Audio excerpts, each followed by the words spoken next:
So here's a prime example of what I'm talking about. This tenant right here has lived in my apartment for 12 months without paying a dime. Him and his wife and his 2 children.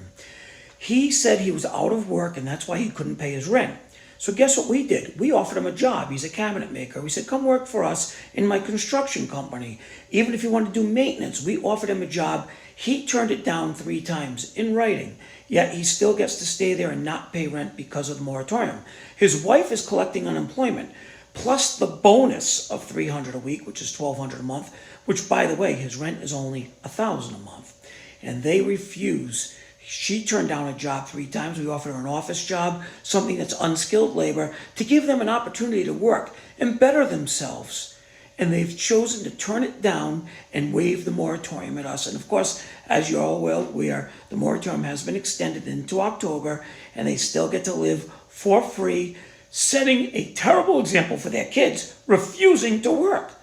Who does that? Setting an example? I don't want to work. I want to collect unemployment. I don't want to pay my rent.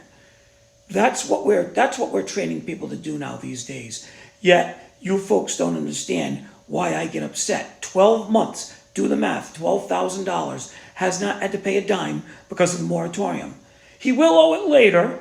Of course, we can go after all the unpaid rent, but unfortunately, you can't get blood out of a stone. But this is the shame of it all right here. He did that one take, and I don't think he said once.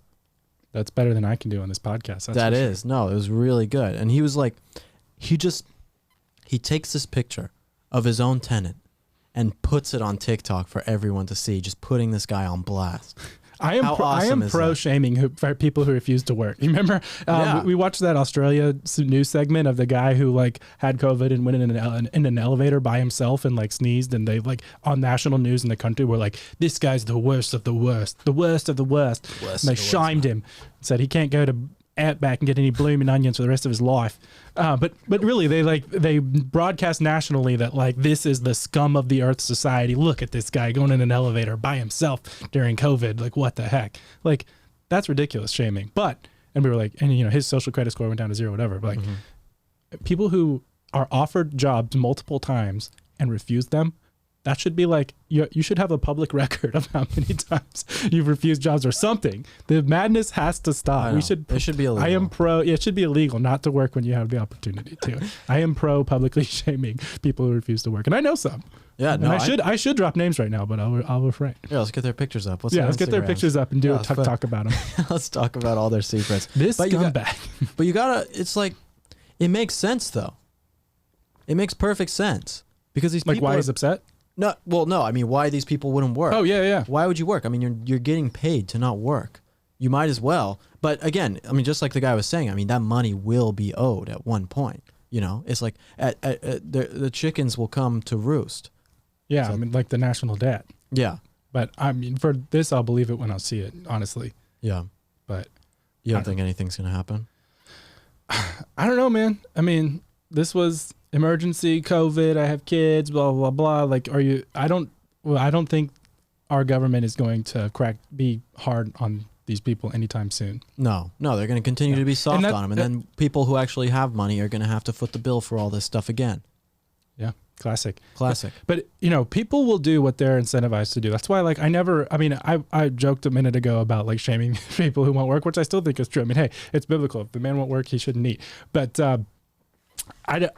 I think that it's really, you don't blame the people necessarily, but you blame the policies. You blame the people who make the policies, right. Because people will just, if you make a policy that says you can stay home and sit on your butt and collect rent checks for as long as you want or indefinitely, and we will not kick you out of your house for as indefinitely, like, how much can you really blame a person for doing that? Because they're just a human being who will act in their own rational self-interest, and according to that, that sounds like a great deal.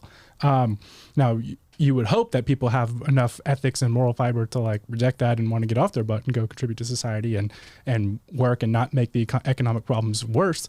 But they can't. But I would still say that it's more the fault of the people who make these policies and the people who vote for them that allow this to happen. And that's the people that we should really be blaming for this. But there's just no accountability from the people who benefit from these to the people who enact these policies. It's almost like how California's run. Yeah, it's like in the 1960s, there were tons of experiments done by, like B.F. Skinner and people like that about positive reinforcement. I mean, positive reinforcement is like the most powerful thing you can do to get people to do something. So if these people are continually being paid and continually being told, oh, it's okay, you don't need to work, and it's fine for them, they're going to continue to do it. There's no reason for them not to. People have to be taught that type of ethical behavior, that this is how you are supposed to act in a society. But when they're not taught that, then they're going to continue to act only in their own self-interest in a selfish way. Because this isn't just someone acting within their own self-interest and saying, I want to live in a cabin away from everyone and hunt for my own food and like that. That's my own self-interest. This is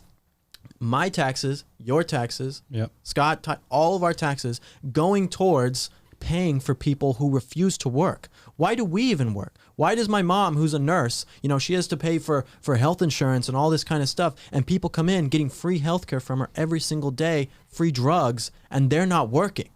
Why does that make any sense? Why do we have to pay for that when they refuse to work? Not, of course, there's scenarios where people, I get it. We don't want people to be dying out on the streets and saying, no, we're never going to take care of these people, of course. But you have people who are taking advantage of a system obviously set in place that was made for people to take advantage of. If you make something so easily able to be taken advantage of, that's all people are going to do, is take advantage of it. And I hate paying for it. I hate being taken advantage of, and I hate having to pay for people who are lazy.